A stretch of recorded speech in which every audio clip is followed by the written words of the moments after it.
Oke, hari ini kita akan bahas tentang kolom. Ya, kolom.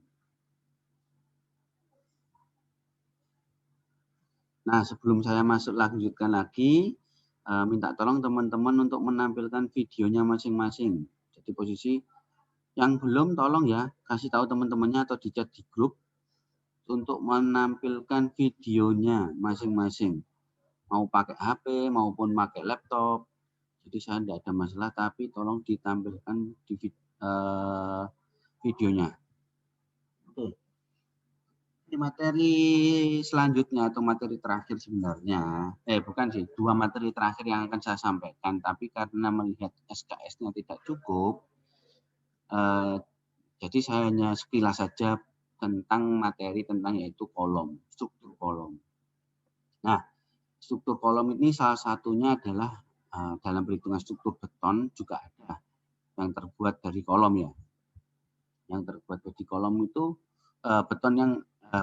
kolom yang terbuat dari beton itu juga ada.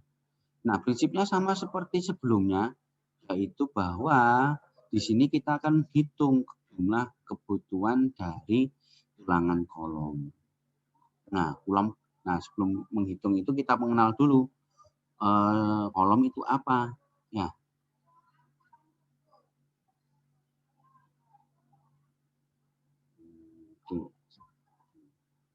Nah, di dalam materi ini nanti yang akan saya jelaskan yaitu kolom itu ada beberapa jenis. Jadi kolom pendek maupun kolom langsing. Saya kembali lagi ya. Nah, pada dasarnya untuk bangunan gedung sederhana ya atau bangunan megah, kolom itu sering dipakai dalam untuk hiasan. Jadi biar kelihatan bangunannya sangat gagah, itu pasti kolomnya besar-besar. Nah, desain pada kolom bangunan gedung itu pada dasarnya melihat dari apakah dari arsiteknya atau dari secara sipil strukturnya ya, secara strukturnya atau efisiensi. Kalau secara efisiensi atau secara strukturnya, kalau misalkan bangunan yang kita punya adalah bangunan pendidikan atau bangunan perkantoran, itu kolomnya tidak rapat, tapi renggang-renggang, ada jaraknya tertentu. Nah, kolom itu pastinya akan digunakan untuk menahan atau menopang struktur di atasnya, yaitu ada balok dan plat. Nah, prinsipnya seperti itu. Jadi, struktur kolom ini sangat penting sekali bagi struktur bangunan gedung. Nah, kalau untuk bangunan transport bagaimana saya compare dengan bangunan transport ya? Nah, untuk bangunan transport, untuk struktur kolom itu sering dipakai untuk yang di flyover atau kita dengar pier kolom jalan layang ya. Kalau teman-teman pernah lihat itu pier kolom jalan layang kan misalkan di Wonokromo itu kan ada. Nah, itu juga prinsipnya dari kolom. Prinsip dari perhitungan kolom. Nah, pada umumnya untuk bangunan gedung ya, ada beberapa jenis kolom yang dipakai. Kolom pendek ataupun kolom langsing. Nah, yang membedakan dua kolom ini apa? Yaitu kalau kolom pendek, ya ukurannya jelas pendek ya. Jelas pendek, dan kolom langsing dia jelas langsing. Kalau mungkin ekstrimnya itu adalah kalau kita melihat kita sendiri ya atau melihat teman-teman melihat manusia ya, kalau dibilangkan gendut itu ada proporsinya pasti ngukurnya dan dibilang langsing. Nah, proporsinya di mana? Dikatakan pendek atau langsing. Pendek atau langsing itu dilihat dari tinggi yang pertama, ketinggian kolom dengan luasan atau lebar dari penampang. Nah, kalau kolom pendek dibilang bisa kolom gendut ya gitu ya. Karena dia pendek, selain itu penampangnya juga lebar. Nah, pendek dan lebar. Sehingga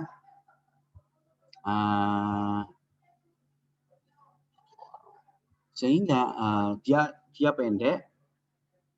Kalau boleh saya tuliskan di sini, dia pendek, terus ukuran tingginya itu di antara kurang lebih 3 kali dari ukuran penampangnya. 3 kali ya. Misalkan lebarnya adalah 40. maka tinggi kolom pendek itu adalah 3 kali 40, maka 120 atau 1,2 meter. Itu bisa dikriteriakan ada kolom pendek atau dengan pekerjaan pendekatan lainnya adalah kolom pedestal. Nah, kalau kolom langsing bagaimana?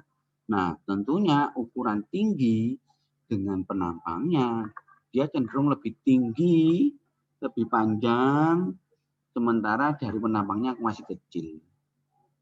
Nah, jadi yang dimaksud kolom pendek di situ. Kemudian, kalau perhitungannya bagaimana nanti? Ya, tentunya prinsip dari kolom nanti setelah masuk sini ya. Nah, maksudnya prinsip dari kolom itu bagaimana? Prinsip dari kolom itu dia adalah menahan bangunan tekan. Menahan beban bangunan. Jadi distribusi gaya itu akan menentukan dari analisis gaya di dalam struktur kolom itu sendiri.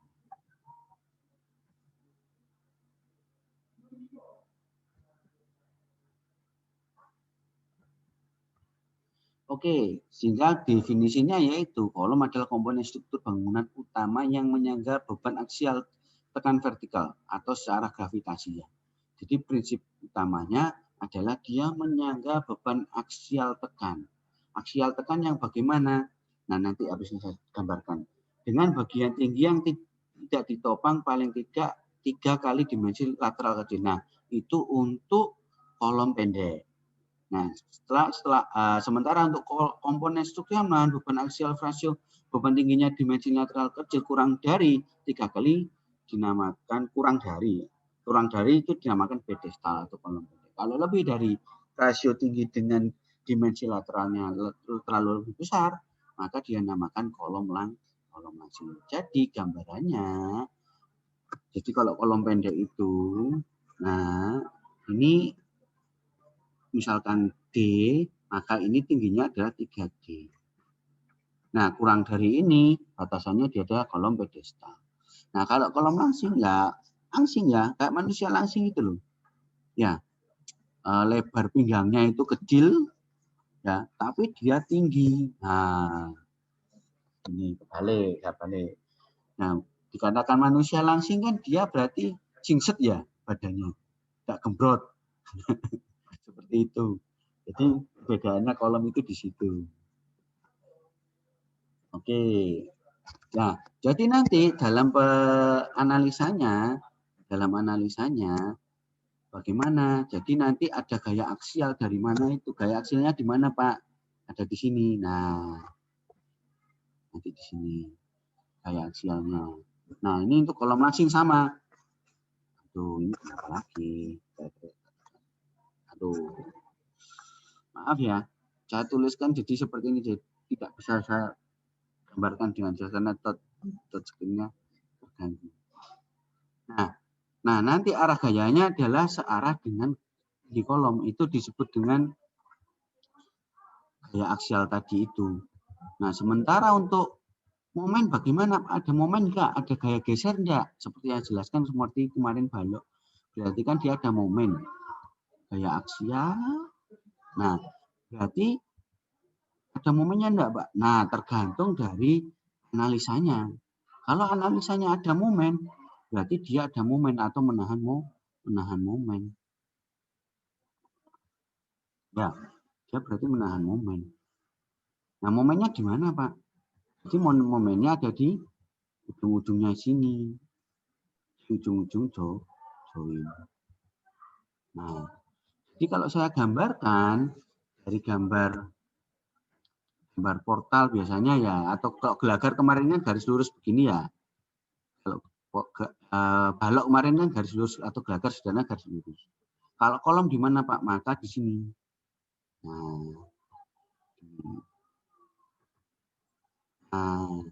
Nah, nanti bebannya di sini, di atas balok. Ya, jadi setelah itu nanti kita dapat analisanya ada momen di tengah bentang balok seperti kemarin. Nah, hanya saja di ujung kemarin momennya di ujung 0, di sini tidak 0. Jadi ada diagram momennya adalah begini nanti.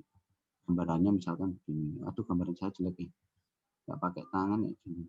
Nah, Jika di ujung ada momen, maka berarti kemarin masang tulangannya di mana? Di atas toh, berarti nanti di atas ini ada tulangan untuk balok. Nah, untuk kolom bagaimana, Pak? Nah, untuk kolom tentunya di ujung sini ada momen. Tinggal sekarang adalah tumpuan di pondasi atau di pangkalnya dari kolom itu apa? Kalau pangkalnya adalah height, maka di sini ada momen lagi. Gitu. Ya, ada momen lagi. Kemudian kalau tumpuannya bukan jepit, Pak, sendi. Nah, kemarin ada sendi ya, teman-teman saya tahu ya. Kemarin saya gambarkan ada sendi begini. Nah, kalau ada sendi, berarti dia momennya adalah 0, tidak ada momen. Maka gambarannya ketika di sini ada momen, lalu ini ada momen, tapi di tumpuan bawah dia tidak ada momen 0. Gambarnya begini. Ya. Nah, ini gambarkan bagaimana menggambarkan momen. Kenapa kok kita perlu menggambarkan momen? Saya ulangi lagi ya pertanyaan itu ya. Karena di dalam menghitung tulangan nanti, menghitung kebutuhan tulangan pada struktur beton, kita harus mendapatkan nilai momennya dulu, baru kita bisa menghitung kebutuhan tulangan. Itu ya. Nah, ini gimana? Berbagi. Oke. Jadi pada kolom itu gambaran umumnya untuk struktur kolom. Nah, hingga ada definisi lain bahwa kolom merupakan elemen tekan yang menumpukan atau menahan balok ataupun menahan gelagar, menahan dan sebagainya. Ada beban-beban di atas plat, di atas balok, di atas gelagar akan didistribusikan atau diterima oleh kolom dan oleh kolom akan didistribusikan kepada pondasi. Nah, jika kolom itu runtuh, maka bangunan yang ada di atas kolom itu juga akan runtuh. Gitu. Nah, sehingga pada prinsip dari kolom itu adalah mentransferkan, mendistribusikan, fungsi utamanya adalah mendistribusikan beban-beban di atas kolom. Contohnya seperti plat, balok, dan sebagainya tadi. Nah, gambaran untuk kolom sebagai contoh adalah kolom bangunan umum sederhana. Nah, maka tulangannya ada dua jenis ya, sama seperti balok. Ada tulangan lateral, ya tulangan utama yang menahan gaya aksial dan momen tadi, ada di ujung-ujung sini. Nah, perhitungannya nanti ada rasionya yang minimum untuk menghitung tulangan kolom itu adalah 1%. Perlu dicatat ya. Di rasio minimum dalam menghitung tulangan kolom 1% dari luasan penampang kolom. Gitu. Nah, agar dapat berapa persennya, nah itu nanti lebih lanjut lagi. Nah, yang kedua adalah tulangan sengkang, tulangan yang menahan gaya lateral. Jadi dari portal tadi itu selain dia ada gaya aksial, ini ya, nah, tadi, nah kalau saya jabarkan satu kolom begini, dia tidak hanya mempunyai gaya aksial saja, gaya dalam aksial saja, dan momen, tapi dia juga punya yang kedua adalah geser. Nah, gesernya disebabkan oleh siapa? Jadi bisa jadi geser disebabkan oleh gaya lateral pada bangunan gedung. Nah, gaya lateral pada bangunan gedung itu ada gaya gempa, ada gaya angin, atau ada gaya simpangan. Misalkan bangunan tidak simetris, maka ada atau bangunan konstruksi tidak simetris akan ada torsi.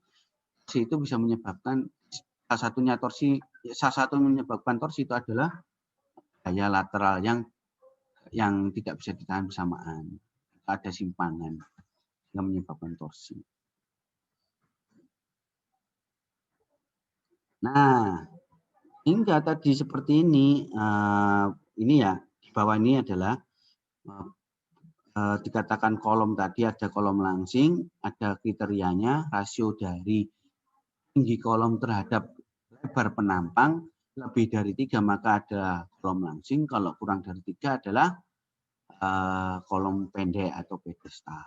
Jadi keterangan tadi itu jika tinggi dari kolom itu adalah 3 dari 3 penampang, 3 kali penampangnya, maka disebut dengan kolom pendek atau kolom pedestal.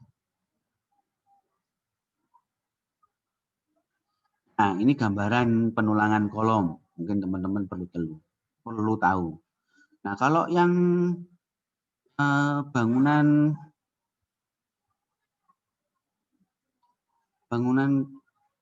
konstruksi jalan bagaimana, Pak? Kalau konstruksi jalan, sebentar saya carikan dulu ya. Kalau konstruksi jalan, itu contohnya adalah pier jalan layang. Ya, itu penulangannya bagaimana? Itu penulangannya akan lebih rumit. Ya, lebih rumit itu lebih banyak, tidak seperti yang saya digambar ini sekarang. Dia lebih rumit, lebih lebih rapat tulangannya dan tulangan sengkangnya lebih banyak. Apalagi kalau penampangnya dia adalah besar, ya lebar, ukurannya besar, penampangnya besar. Maka ya akan lebih banyak lagi tulangan yang dipasang. Jadi ini kan sederhananya kalau kolom bangunan gedung sederhana itu kan seperti ini, mengelilingi. Ya, nah nanti yang pier jembatan bagaimana atau pier yang bagaimana? Ya inilah akan lebih banyak lagi sesuai dengan lebar penampang dari pier jembatan tersebut. Nah, Pak, itu kan ada jaraknya, Pak ya. Antar kolam ada jaraknya, antar sengkang ada jaraknya. Itu bagaimana, Pak? Tentunya itu dihitung pasti. Nanti akan dihitung. Nah, ini beberapa jenis tulangan sengkang pada kolom. Tadi tulangan pada kolom ya. Jadi saya kembali lagi ke PPT sebelumnya. Di sengkang jenis kolom itu kan ada juga yang jenisnya adalah persegi. Kalau bangunan sederhana ya, atau bangunan gedung tinggi itu kolomnya ada yang persegi, ada juga yang bulat penampangnya atau lingkaran. Nah, kalau persegi ya sengkangnya nanti atau bentuk pemasangan tulangannya persegi. Kalau bulat, maka dia akan bentuknya bulat. Kemudian sengkang juga nanti ada dua jenis. Sengkang yang mengikat, sengkang yang segi, sengkang biasa ya istilahnya. Sengkang hanya satu gini, satu ikatan. Tapi ada juga sengkang yang spiral. Spiral seperti ini, dia berputar. Nah, tidak dipotong-potong di satu. Jadi dia berputar. Sengkangnya berputar. Mengelilingi dari penampang-penampang yang ada di mengelilingi penampang dari kolom tersebut. Nah, terkadang di dalam perhitungan bangunan tinggi, ya mungkin teman-teman juga perlu tahu, mungkin wawasan buat teman-teman. Untuk bangunan yang tinggi bertingkat minimal adalah 4 atau lebih. Terkadang ketika di daerah yang zonanya gempanya cukup dominan, maka gaya lateralnya yang diterima oleh bangunan tersebut cukup dominan juga. Sehingga sengkang itu tidak cukup cuma satu seperti yang pojok kanan kiri atas ini. Ya. Atau dua gambar dua ini. Tetapi juga perlu tambahan sengkang pengikat. Bahkan sampai lebih. Kalau arah gaya gempanya adalah arah gaya yang ke sini, maka sengkang kita pasang arah sini. Tapi kalau kita tidak tahu, maka dipasang dua arah ini. Seperti yang di tengah ini, 8 batang sengkangnya dipasang 8 juga. Ataupun lebih rapat lagi. Nah, itu bisa memungkinkan bangunan itu memang digunakan untuk dirancang untuk menahan bangunan gempa. Nah, kalau bangunan jalan layang bagaimana? Sama. Ya, karena dia bangunannya cukup besar, misalkan kolomnya dari jembatan layang itu cukup besar, maka ya sengkang yang dipasang nanti juga cukup besar juga untuk menahan gaya gempa. Apalagi di jalan itu kan ada beban dinamik dari kendaraan ya. Beban bergeraknya kan dari kendaraan. Justru malah itu beban dinamiknya cukup dominan.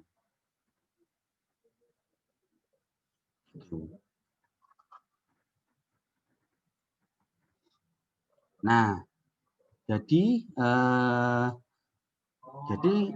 gambaran utama dari kolom itu seperti ini. Nah, kalau ini persyaratan detail dari penulangan kolom ya. Seperti saya sebut tadi, rasio minimum dari tulangan kolom adalah 1% atau setara dengan 0,01. Kalau lebih dari batasan yang paling atas adalah 8%. Ini ada di SNI. SNI terbaru juga disebutkan seperti itu. Nah, yang lazim antara 1,5 sampai 3 ya. 1% sampai 3, bukan 1,5. 1% sampai 3% lazimnya. Nah, kalau lebih dari 3% bagaimana Pak? Tulangannya akan rapat. Jadi penampang tadi itu tulangan yang manjang-manjangnya akan banyak dan sangat rapat. 8% bagaimana?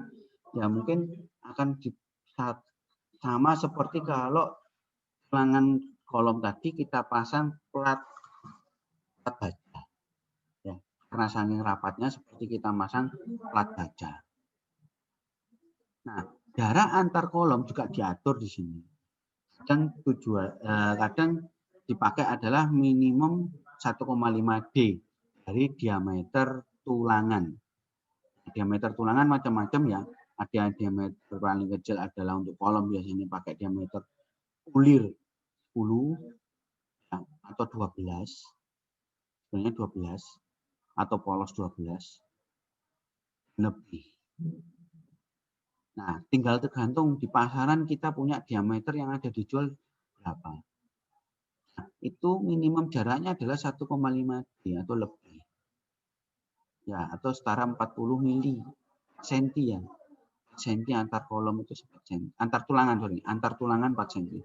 Jadi tulangan ini adalah jaraknya 4 cm. Kenapa kok begitu? Jadi yang pertamanya yang perlu diperhatikan adalah ketika nanti pengecoran dari beton tadi itu bisa masuk di dalam penampang kolom. Ya, kenapa kok perlu dipertimbangkan begitu? Nah, kalau terlalu rapat nanti akan menyebabkan namanya kolom itu menjadi keropos tidak homogen. Jadi kalau keropos maka luasan dari penampang tersebut berkurang. Kalau berkurang maka kapasitas dari kolom juga akan berkurang. Nah, tebal minimum juga diatur pada SNI, nanti dilihat. Nah, dan ini perhitungan ya rasio. Di SNI juga dihitung dengan menggunakan rasio minimum 0,45 dan pakai rumus ini. Nanti akan saya share di grup aturan SNI beton ya.